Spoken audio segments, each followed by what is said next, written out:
पिता, प्लीज मेरे पापों को माफ कर दे। मैं आपको 3000 साल पहले के इतिहास का एक ऐसी घटना बताने जा रहा हूं जो आपके हृदय को छू जाएगी, आपकी आत्मा को झकझोर देगी और आपको सिखाएगी कि कैसे एक महान राजा भी मनुष्य है और मनुष्य कैसे अपनी कमजोरियों के सामने झुक जाता है।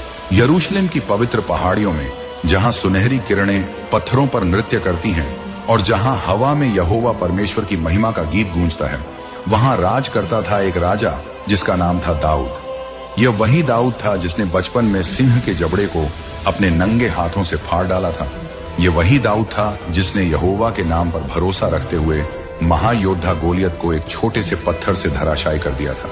यह वही दाऊद था जिसके हृदय में परमेश्वर के लिए इतना प्रेम था कि वह कहता था, हे यहोवा, तू मेरा चरवाहा है, मुझे किसी बात की घटी नहीं। परमेश्वर का आत्मा उस पर ऐसे ठहरा था जैसे मधुमक्खियां फूलों पर बैठती हैं। उसकी आंखों में दिव्य तेज था, उसके हाथों में परमेश्वर की शक्ति थी और उसके हृदय में न्याय और धर्म का निवास था। जब वह अपनी सेना के साथ युद्ध के मैदान में जाता था तो शत्रु उसका नाम सुनकर ही कांप जाते थे। जब वह यरूशलेम की गलियों में चलता था तो लोग उसे देखकर कहते थे, यह है हमारा राजा, यह है परमेश्वर का अभिषिक्त। लेकिन मित्रों, इस कहानी में एक मोड़ आने वाला है जो हमें सिखाएगा कि मनुष्य कितना भी महान हो, कितना भी परमेश्वर के निकट हो, फिर भी वह मनुष्य ही रहता है और मनुष्य की प्रकृति में छुपे हुए जाल हैं, छुपी हुई कमजोरियां हैं जो किसी भी क्षण उसे गिरा सकती हैं। समय बीता और दाऊद राजा की प्रसिद्ध चारों दिशाओं में फैल गई। उसका राज्य विस्तृत हुआ, उसकी संपत्ति बढ़ी और उसकी महिमा आकाश छूने लगी। लेकिन जैसे जैसे उसका राज्य बढ़ता गया, वैसे वैसे वह युद्ध के मैदान से दूर होता गया। पहले वह स्वयं तलवार लेकर अपनी सेना के आगे चलता था, लेकिन अब वह यरूशलेम के राजमहल में ठहरने लगा था। वसंत का समय था जब राजा लोग युद्ध किया करते थे। खिले हुए फूलों की सुगंध हवा में तैर रही थी और पंछियों के कलरव से पूरा वातावरण मधुर हो रहा था। इस बार भी युद्ध का समय आया, लेकिन दाऊद राजा ने अपने सेनापति योआब को और अपनी संपूर्ण इस्राएली सेना को युद्ध के लिए भेज दिया। अम्मोनियों के विरुद्ध यह युद्ध था और योआब की कुशल रणनीति से शत्रु पराजित हो रहे थे। लेकिन दाऊद स्वयं यरूशलेम में ही रह गया था। राजमहल की ऊंची छत से पूरा शहर दिखाई देता था। दिन भर के कार्यों से निपटकर शाम के समय जब सूर्य की सुनहरी किरणें पहाड़ों को चूम रही थीं, राजा दाऊद अपनी छत पर टहलने के लिए निकला। यरूशलेम की छतें उस समय सपाट होती थीं और लोग शाम के समय वहां आराम करने या प्रार्थना करने जाया करते थे। दाऊद राजा भी इसी प्रकार टहल रहा था, अपने मन में परमेश्वर के कार्यों का चिंतन करते हुए। हवा में यरूशलेम की सुगंध थी, दूर से आती हुई बच्चों की हंसी की आवाज थी और शांत वातावरण में एक ऐसी मनोहरता थी जो हृदय को प्रसन्न करती थी। लेकिन तभी अचानक राजा दाऊद की नजर नीचे एक घर की छत पर पड़ी। वहां एक स्त्री नहा रही थी। वह स्त्री अत्यंत सुंदर थी। उसकी सुंदरता ऐसी थी जैसे चांदनी रात में कमल का फूल खिला हो। उसके बाल काले और लहराते हुए थे। उसकी त्वचा मोती की तरह चमक रही थी और उसकी आकृति ऐसी थी जो किसी भी मनुष्य का मन मोह ले। दाऊद राजा वहीं रुक गया। उसकी आंखें उस दृश्य से हटने का नाम नहीं ले रही थी। जो हृदय परमेश्वर के लिए धड़कता था, वह अब इस सांसारिक सुंदरता में फंस गया था।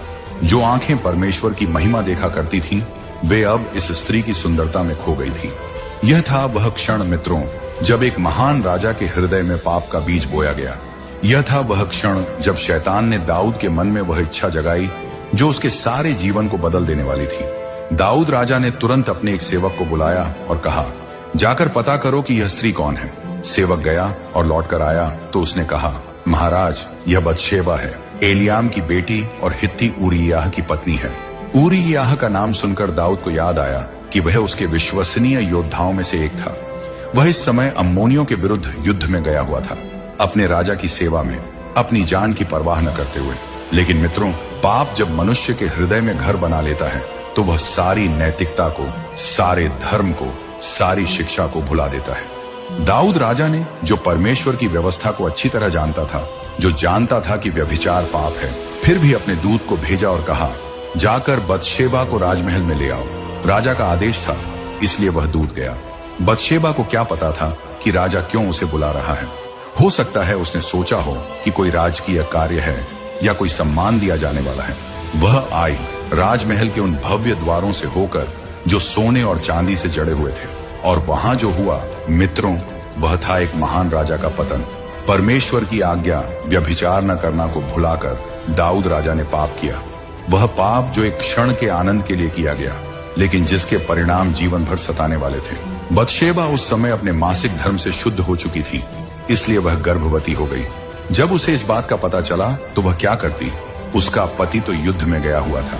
उसने डरते डरते राजा दाऊद के पास संदेश भिजवाया, मैं गर्भवती हो गई हूँ। यह संदेश पाकर दाऊद राजा की आंखों के सामने अंधेरा छा गया। अब वह समझ गया कि उसने क्या किया है। अब उसके पास दो रास्ते थे, या तो सच को स्वीकार करे और अपने पाप का पश्चाताप करे, या फिर और भी बड़े पाप में फंसे। दुर्भाग्य से दाऊद राजा ने दूसरा रास्ता चुना।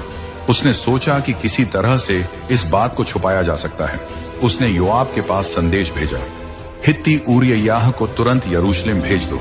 योआब को हैरानी हुई कि राजा अचानक एक साधारण सैनिक को क्यों बुला रहा है, लेकिन राजा का आदेश था, इसलिए उसने ऊरिय्याह को भेज दिया।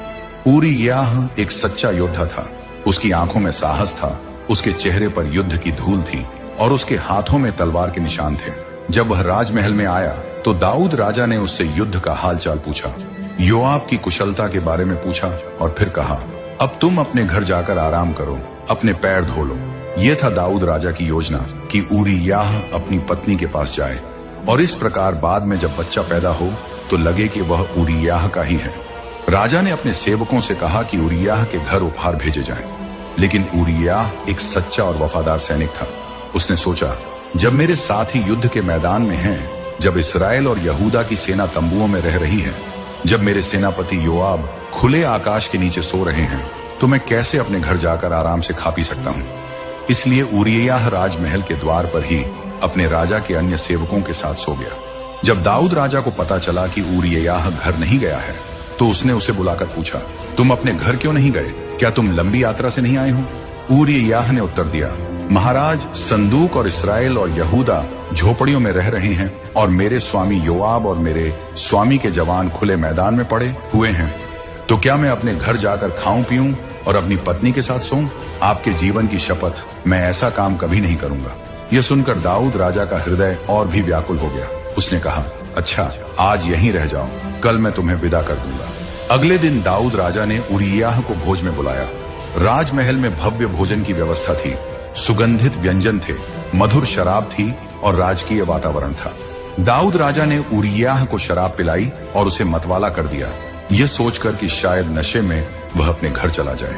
लेकिन ऊरिय्याह की वफादारी इतनी गहरी थी कि नशे में भी वह अपने सिद्धांत से नहीं डिगा। वह फिर से राजमहल के द्वार पर ही सो गया, अपने राजा के अन्य सेवकों के साथ। अब दाऊद राजा की परेशानी और भी बढ़ गई। उसकी पहली योजना असफल हो गई थी। अब उसके सामने सच्चाई स्वीकार करने के अलावा एक और भी डरावना रास्ता था, और दुर्भाग्य से पाप में फंसा हुआ मनुष्य अक्सर गलत रास्ता ही चुनता है। सुबह हुई और दाऊद राजा ने योआब के नाम एक पत्र लिखा। इस पत्र में क्या लिखा था मित्रों? इसमें लिखा था एक निर्दोष मनुष्य की मृत्यु का आदेश। इसमें लिखा था, ऊरिय्याह को युद्ध के सबसे आगे कर दो, जहां सबसे तेज लड़ाई हो, और फिर उसे अकेला छोड़कर पीछे हट जाओ ताकि वह मारा जाए। और यह पत्र किसके हाथ भेजा गया? स्वयं ऊरिय्याह के हाथ। वह भोला भाला वफादार सैनिक अपनी ही मृत्यु का संदेश लेकर जा रहा था और उसे पता तक नहीं था। जब ऊरिय्याह ने जाकर वह पत्र योआब को दिया तो योआब ने उसे पढ़ा और समझ गया कि राजा क्या चाहता है। योआब एक अनुभवी सेनापति था। वह राजाओं की राजनीति समझता था, लेकिन फिर भी उसे हैरानी हुई कि दाऊद राजा ऐसा क्यों चाहता है। लेकिन राजा का आदेश था, इसलिए जब अगली बार युद्ध हुआ तो योआब ने ऊरिय्याह को सबसे खतरनाक स्थान पर भेज दिया, जहां शत्रु के सबसे बहादुर योद्धा थे। और जैसा कि राजा दाऊद ने योजना बनाई थी, ऊरिय्याह वहां अकेला पड़ गया। हित्ती ऊरिय्याह ने अंत तक बहादुरी से लड़ाई की। उसकी तलवार चमकती रही, उसका साहस डगमगाया नहीं, लेकिन अकेले वह कब तक लड़ता? शत्रुओं के तीर उस पर बरसे और अंततः वह वीर गति को प्राप्त हुआ। योआब ने तुरंत राजा दाऊद के पास एक दूत भेजा। वह दूत आया और उसने कहा, महाराज, शत्रु हम पर हावी हो गए थे, लेकिन हमने उन्हें फाटक तक खदेड़ दिया। तब दीवार पर से धनुर्धारियों ने हम पर तीर छोड़े और कुछ सैनिक मारे गए। उनमें हित्ती ऊरिय्याह भी है। दाऊद राजा ने बाहर से तो यह कहा, यह तो युद्ध की बात है, तलवार कभी इसे खाती है कभी उसे। युद्ध और तेज करो और शहर को नष्ट कर दो।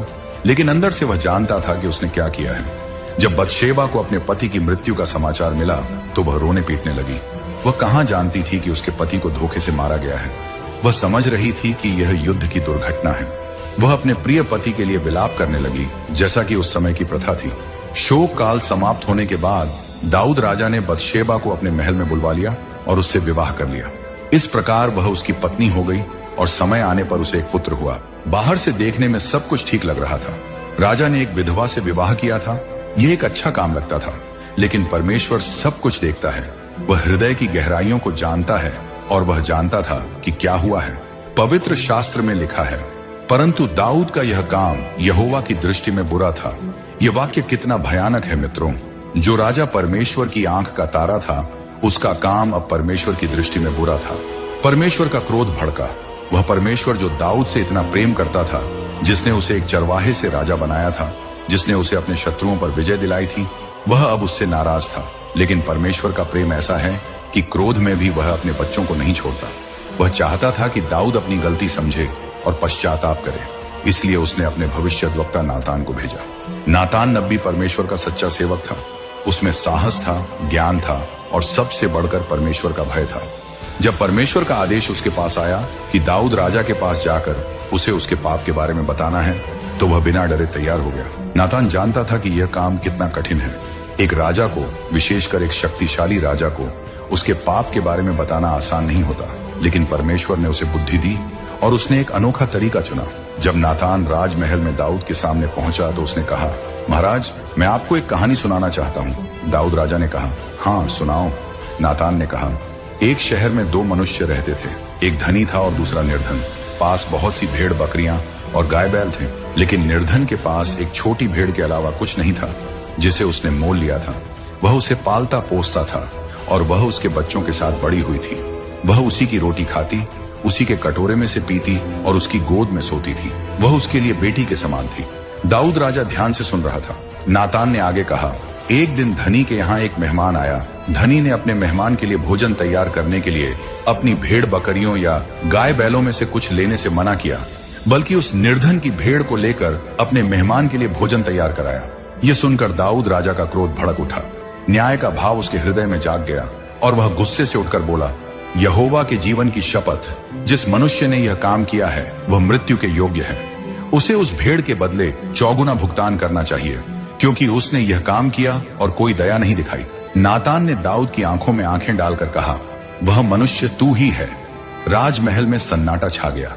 दाऊद राजा का चेहरा पीला पड़ गया। नातान ने आगे कहा, इस्राएल का परमेश्वर यहोवा यूं कहता है, मैंने तेरा अभिषेक करके तुझे इस्राएल का राजा बनाया और तुझे शाऊल के हाथ से बचाया। मैंने तेरे स्वामी का घर तुझे दिया और तेरे स्वामी की पत्नियां तेरी बाहों में सौंपी, और इस्राएल और यहूदा का घराना भी तुझे दिया, और यदि यह कम होता तो मैं तुझे इससे भी अधिक देता।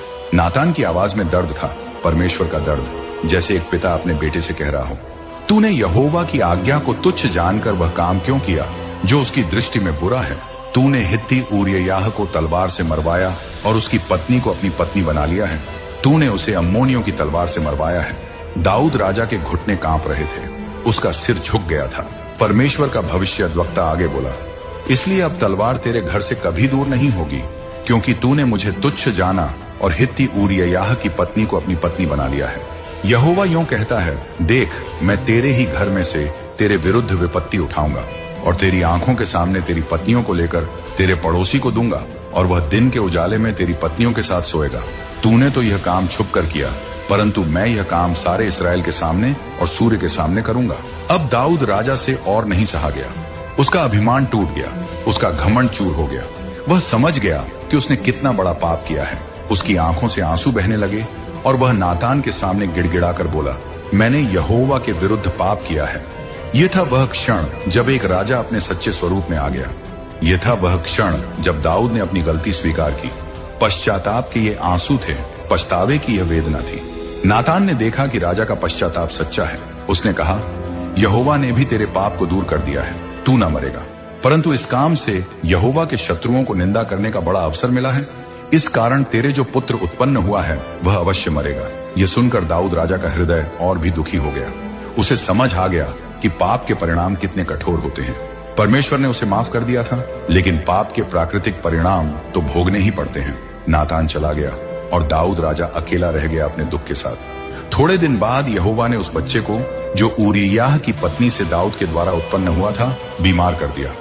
दाऊद राजा ने परमेश्वर से बच्चे के लिए प्रार्थना की। वह उपवास करने लगा और रात भर भूमि पर पड़ा रहता था। उसके घर के पुरनिये उसे भूमि पर से उठाना चाहते थे, परंतु वह न उठा और न उनके साथ भोजन किया। 7 दिन तक यह स्थिति रही। दाऊद राजा लगातार प्रार्थना करता रहा, उपवास करता रहा, परमेश्वर से गिड़गिड़ाता रहा कि वह उसके बच्चे को बचा ले। लेकिन 7वें दिन बच्चा मर गया।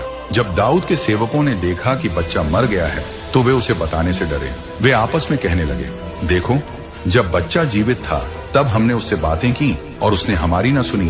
अब हम उसे कैसे बताएं कि बच्चा मर गया है, कहीं वह अपनी हानि न कर ले। लेकिन दाऊद ने देखा कि सेवक आपस में धीरे धीरे बातें कर रहे हैं, तो उसने समझ लिया कि बच्चा मर गया है। उसने पूछा, क्या बच्चा मर गया? उन्होंने कहा, हाँ, मर गया है। तब दाऊद भूमि पर से उठा और नहाया धोया, तेल लगाया और वस्त्र बदले। फिर यहोवा के भवन में जाकर दंडवत किया। तब अपने भवन में आया और भोजन मांगा और खाया। उसके सेवकों ने हैरान होकर पूछा, आपका यह व्यवहार कैसा है? जब तक बच्चा जीवित था तब तो आप उसके लिए रोते और उपवास करते थे, परंतु जब बच्चा मर गया तो आप उठकर भोजन कर रहे हैं। दाऊद ने उत्तर दिया, जब तक बच्चा जीवित था तब तक मैं उपवास करता और रोता था, क्योंकि मैं सोचता था कि क्या जाने यहोवा मुझ पर अनुग्रह करे और बच्चा जीवित रह जाए। परंतु अब वह मर गया है तो मैं क्यों उपवास करूं? क्या मैं उसे फिर लौटा सकूंगा? मैं उसके पास जाऊंगा, परंतु वह मेरे पास नहीं लौटेगा।